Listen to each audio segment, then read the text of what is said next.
Welcome back di dialog gue. Hari ini gue bersama Ripangi pengen ngebahas tentang Partai Komunis Indonesia, guys. Jadi komunis itu kan partai dan ideologisnya sosialisme ya. Jadi gue pengen nanya Pangi dulu tentang tanggapan dia tentang sosialismenya dulu sih kan, idealisnya gimana itu. Jadi menurut lu sosialisme dalam PKI itu gimana nih? Secara keseluruhan lah lu bahas. Ini pandangan gue doang ya, pandangan gue aja ya. Gue nggak ngebahas tragedinya dulu deh. Ya kan? Tadi gue bilang kan sosialisme dulu. Kalau soal tragedinya kan itu udah udah banyak di buku-buku lah ya kan. Dan itu pro kontra juga sih. Cuman kalau ngebahas tentang komunisme, sosialisme, ini gue harus ini dulu bahwa beda antara komunisme sama sosialisme. Komunisme itu kan sosialisme yang radikal, dia ada ujung visinya. Kalau sosialisme ya gue harus ngakuin, terutama gue pribadi ya, bahwa sosialisme ataupun komunisme itu adalah bagian dari terbentuknya Republik Indonesia. Bahwa kita menganggap bahwa mereka yang di PKI itu adalah orang-orang yang jahat ataupun apa, tapi secara langsung pandangan mereka tentang Indonesia itu tertuang dalam Pancasila. Jadi berdirinya negara Indonesia itu termasuk dalam pandangan-pandangan sosialisme dan komunisme. Itu sih gua ngeliatnya kayak gitu, karena Pancasila sendiri dalam sila-silanya itu mengandung buah-buah dari paham sosialisme, kayak keadilan sosial, kemanusiaan, gitu-gitulah. Itu kan terutama kemanusiaan ya, keadilan sosial bagi seluruh rakyat Indonesia. Gue rasa walaupun memang di sila pertama ketuhanan yang Maha Esa, tapi di sila kelima itu keadilan sosial bagi seluruh rakyat Indonesia, dan gue rasa itu sih yang paling mustahil diterapkan gitu. Karena kenapa gue bilang itu bagian dari sosialisme atau komunisme? Karena dari semua agama tidak ada yang mencantumkan secara kuat mengenai keadilan sosial. Di agama-agama itu tertentu itu dia mengamalkan bahwa orang-orang yang kurang mampu itu dipelihara aja, dibuatkan suatu badan segala macam. Kalau di sosialisme ya kayak undang-undang kan kayak gitu juga.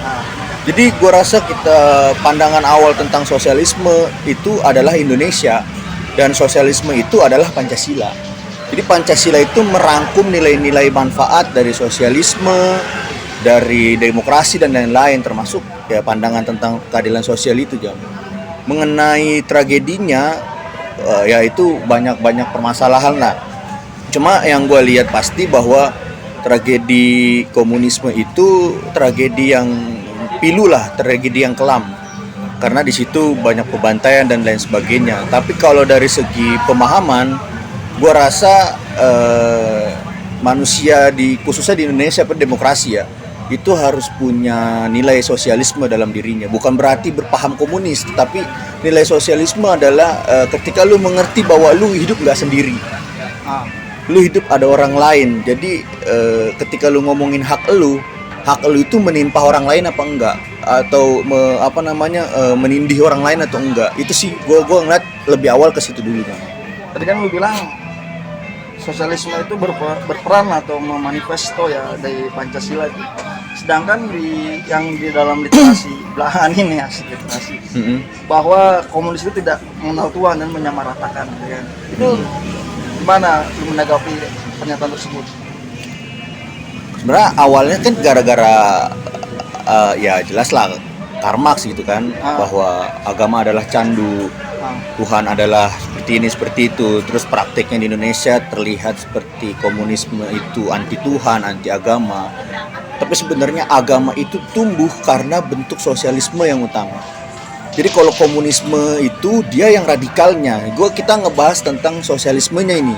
Kalau komunismenya kita udah sepakat lah, itu udah nggak boleh lagi ada tumbuh di paham kita, karena ujungnya pasti kudeta. Dia mau menerapkan paham komunisme di balik paham demokrasi kita. Tapi kalau sosialisme itu gue ngelihatnya kakinya demokrasi.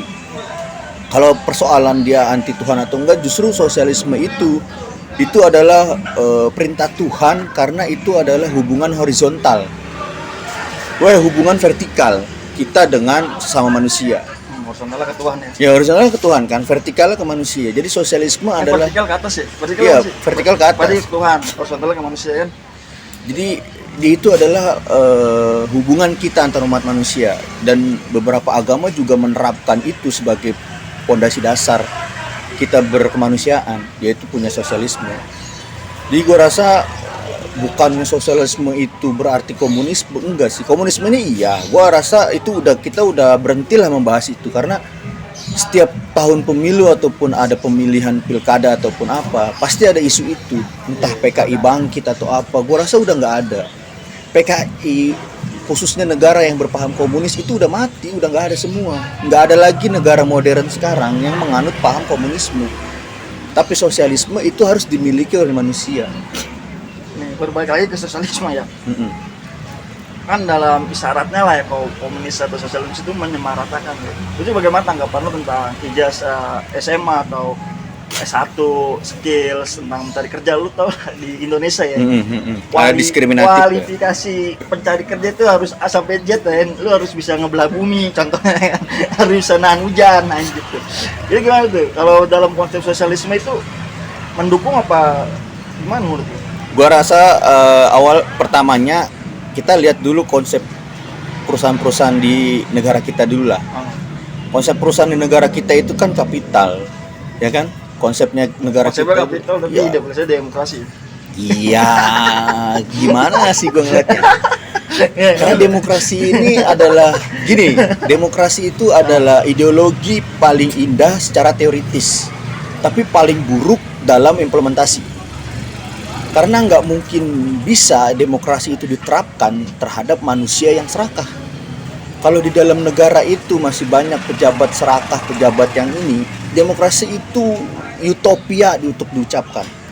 Jadi itu adalah konsep, bisa dibilang kayak ilusi. Jadi kita berangan-angan bahwa kita negara demokrasi, tapi praktiknya kadang kita konservatif, kadang kita kapitalis, kadang jadi kita ini gak jelas mau kemana sebenarnya. Kalau dari perusahaan jelas, perusahaan dikonsep untuk membentuk peradaban kapital, karena dia mau ekonomi yang memperkerjakan sedikit tapi mendapatkan hasil yang banyak. Kalau dibilang kualifikasi itu, pertama ya lu sah suatu perusahaan ngeluarin kualifikasi tertentu. Tapi kalau ini berdasarkan ada undang-undangnya, kayak misalkan harus S1, harus apa, harus ini. Gua rasa gini, zaman dulu itu kan ada perbedaan masuk kerja dulu sama sekarang kan. Kalau sekarang itu dia ngeliat lulusan mana, ininya mana gitu kan. Kalau gua ngerasa kalau perusahaan tertentu ngeluarin sebuah persyaratan, yang penting masuk akal dalam artian misalnya posisi di belakang layar nih, di belakang pelayanan gitu. Gak mesti dicantumin berpenampilan menarik, atau enggak lu misalkan kualifikasi harus S1. Ya S1 doang tapi ininya nggak ada gitu. Skillsnya ya. Apalagi dicantumin misalkan gini, harus daerah tertentu, harus kelahiran tertentu, segala macem. Gua rasa itu nggak valid sih. Kalau mau dibilang sosialisme kesetaraan, nggak bisa. Jadi dulu kemarin tuh di Lombok kan ada bagian staf buat superbike apa itu harus anjir harus orang Lombok tuh. Iya, harus begitu ya. Sama kan sekarang gitu juga kepala daerah. Kepala daerah tertentu harus putra daerah. Itu gue rasa nggak Indonesia. Kalau kita ngomongin Indonesia ya, misalnya di daerah tertentu nih, daerah A, itu yang menjabat kepala daerah harus putra daerah asli. Gue rasa itu nggak Indonesia. Kenapa? Karena kalau lu Indonesia, lu udah nggak lagi nyebut tentang daerah apa. Udah sama aja, kita udah sama. Misalkan gue yang di Jakarta, gue bisa menjabat di Papua sebagai gubernur. Toh bedanya apa? Itu ini juga sih polemik itu. Iya, karena orang asli Papua. Persatuan Indonesia itu kayak sebatas teks aja kalau misalkan kita mau ngeliat ya. Sama dengan penerimaan pekerjaan apa segala macem, karena itu cuma sebatas ya udahlah, prakteknya kita nggak demokrasi kok. Prakteknya kita adalah kapitalis, kadang-kadang begini, kadang-kadang begitu. Kayak gue inget ada entah ucapan Rocky Gerung atau siapa yang anggap negara lain itu jelas pandangannya, kapital sekalian, demokrat sekalian, republik sekalian. Kita ini mau kemana? Kalau mau dibilang Pancasila jauh banget, bilang demokrasi enggak juga. Jadi kita ini negara bunglon katanya. Mimikri. Iya, mimikri itu loh. Tergantung siapa yang menjabat itu. Jadi sosialisme atau komunisme itu bentuk perlawanan kan sih untuk demokrasi kan. Secara umum ya, demokrasi itu tidak berjalan lancar lah sebagai ideologi Indonesia. Dan tadi menurut pernyataan lu, sosialisme kan apa ya, membuat empati lah buat orang yang perlu begini. Itu menurut lu buat sebuah batasan bukan sih, atau sebuah pemberontakan atau gimana gitu tentang sosialisme demokrasi ke komunis ke demokrasi gitu. Gua ngeliatnya gini, sosialisme itu adalah kakinya demokrasi. Jadi lu belum bisa mencapai sistem demokrasi kalau masyarakatnya tidak punya jiwa sosialis. Itu awalnya, karena demokrasi itu bisa tumbuh kalau lu paham bahwa lu hidup nggak sendiri dan nilai hidup lu sama dengan nilai hidup orang lain. Tapi yang terjadi kan gini, ini kan agak kontradiksi Jam. Gue lihat di undang-undang itu orang miskin dan terlantar dipelihara oleh negara, sedangkan Pancasila adalah keadilan sosial bagi seluruh rakyat Indonesia. Kenapa gue ngeliat kontradiksi? Karena mereka yang miskin dan terlantar dipelihara oleh negara karena dia mempajaki yang kaya, mempajaki yang bekerja, ditaruh di Kementerian Sosial, kemudian disalurkan kepada yang miskin dan terlantar. BPJS termasuk itu nggak? Iya, jelas lah BPJS. Terus dulu tuh apa, jam kesmas ya. Terus sekarang bansos kayak PKH gitu-gituan. Itu kan sama aja. Itu kan sebenarnya penyaluran. Itu berarti lu bukan keadilan. Itu tandanya memelihara. Jadi lu kayak punya sebuah tampungan, tanda kutip, lu mempajaki yang kaya, memberikan kepada si tanda kutip miskin. Sedangkan konsep keadilan sosial adalah membatasi kekayaan orang. Gimana? Lu nih yang gua tangkap ya, manusia itu di dalam sosialisme atau di dalam paham sosialisme itu, lu nggak boleh terlalu kaya. Sedangkan ada yang paling kaya, ada yang paling miskin. Itu kan kesenjangannya jauh. Jadi batas stratanya ada segini nih. Lu boleh punya kekayaan, tapi sekian. Karena dari pelajaran yang kita lihat bahwa ada orang-orang yang bekerja dengan nilai gaji tertentu, tapi punya kekayaan yang nggak masuk akal. Itu uang apa? Terutama orang-orang yang punya jabatan. Kecuali lu pengusaha ya, Nah di aturan usaha kan ada juga, dilarang memonopoli.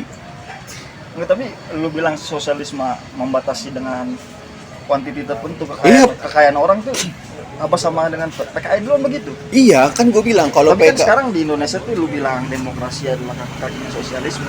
Itu apa korelasinya sih di apa yang kalau komunisme itu ada ujungnya, ada ujung akhir pemerintahannya. Jadi bagus, menurut lu bagusan lu hematnya orang kaya di Indonesia itu harus ada apa enggak? Ada, tapi dibatasin. Nilainya dibatasin. Dengan apa? Ya dengan undang-undang, dengan peraturan bahwa nilai kekayaan orang paling tinggi sebatas sekian. Jadi lu dan sisanya ya diberikan kepada yang miskin. Secara nggak langsung lu ngekang lah, kan dia mau kaya gitu, itu hak dia. Karena peraturan kita begitu. Kalau lu mau kayak begitu, itu lu pakai paham libertarian. Jadi kalau dia zamannya Donald Trump ya, dia kan Republikan. Bukan Demokrat. Liberal itu kan Obama. Kalau itu kan Republik si Donald Trump. Donald Trump di Amerika tuh gini, kalau disebut kiri itu Demokrat liberal, yang kanan itu yang konservatif itu Republik di Amerika. Nggak terbalik? Enggak, yang kiri itu liberal. Kiri liberal. Obama tuh kiri kalau di Amerika. Kalau di Indonesia terbalik ya? Kalau Indonesia yang kiri komunis, yang kanan demokrasi. Yang kanan otoriter, demokrasi tengah. Yang kanan itu konservatif, sampai orang ceramah itu datengin aparat ya, itu konservatif tuh. Peristiwa 84. Ya, yang kayak gitulah. Jadi kalau di Amerika itu waktu zamannya Trump, lu mau kaya mau miskin, negara nggak peduli. Karena lu nganggep bahwa orang miskin atau orang terlantar itu nggak bahagia. Caranya apa? Negara mengambil alih untuk mempajaki si kaya dan memberikan orang yang terlantar jalanan. Sedangkan pemahamannya libertarian, lu tahu dari mana orang yang tinggal di kolong jembatan itu nggak bahagia ketimbang kita yang duduk di atas hotel misalnya. Jadi hak individual, Jam. Lu mau miskin mau kaya itu pilihan lu. negara nggak berhak untuk mencampuri urusan itu. Itu libertarian dia. Itu jadi kalau gue bilang lu mau kaya banget, bukan Indonesia tempatnya. Jadi harus Indonesia harus ada batasan. Ada batasan karena kita pakai keadilan Berarti lu secara sosial. langsung ada tuh, gue baca baru wacana ya. Jadi pajaknya orang kaya itu dibedakan sama. Iyalah harus. Itu lu setuju Setuju. dengan wacana itu ya? Karena sekarang gini, banyak orang mau berusaha Berarti bikin. lu yang BBM non subsidi, Iyalah, subsidi setuju. itu yang orang kaya itu setuju ya? Setuju. Karena di Indonesia tuh ya. Ya kadang gini Jam, lu di tongkrongan di masyarakat, lu nggak mau dibilang miskin. Tapi giliran ngantri bansos sama make gas 3 kilo lu ngantri. Karena temen gue juga kerja di lembaga survei ya, lembaga survei kemarin. Apa tuh? Boleh nyebutin nama lembaganya? Lembaga survei pemerintah yang dari Apa? Kementerian Sosial. Apa namanya? Yang suspend itu, survei penduduk. Oh, suspend.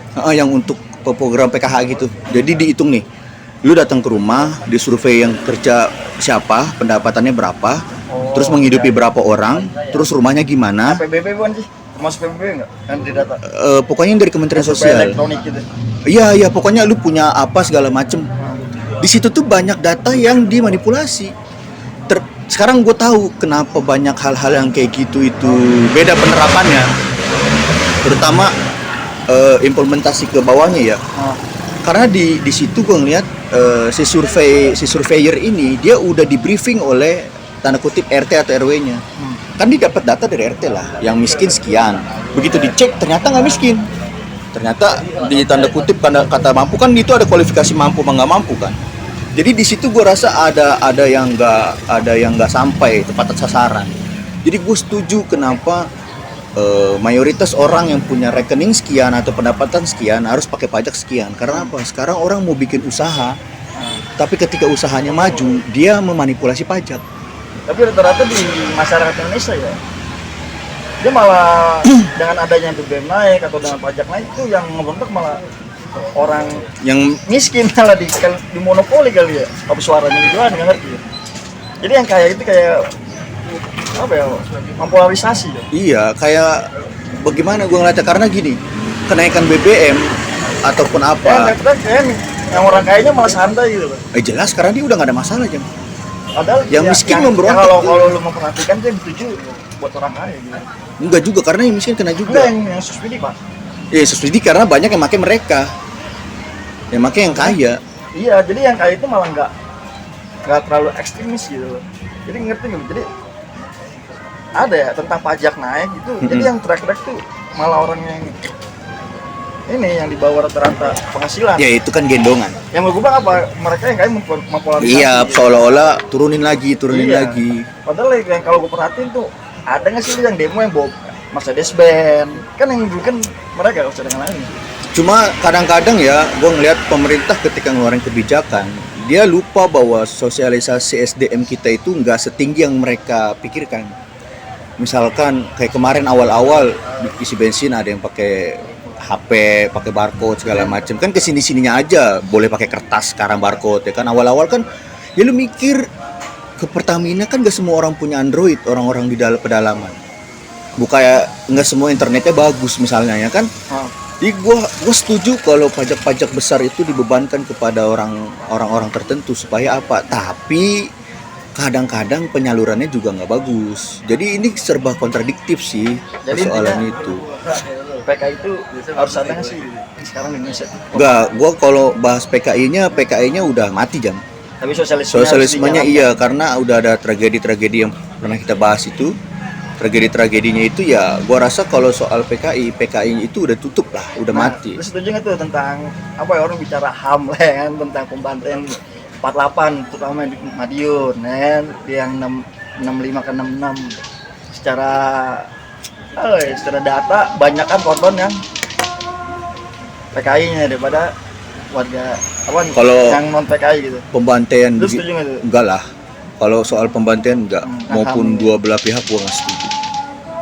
Mau dari yang satu membantai, yang satu balas dendam, gua nggak sepakat sih tentang itunya. Karena itu kejadian yang nggak harus dilakukan sih. Karena itu berdasarkan ambisi aja. Salah satu pihak ingin lebih berkuasa, tetapi yang satu pihak mengganjal. Jadi ya udah. dihabisi. Kan teriak-teriak HAM tuh kan.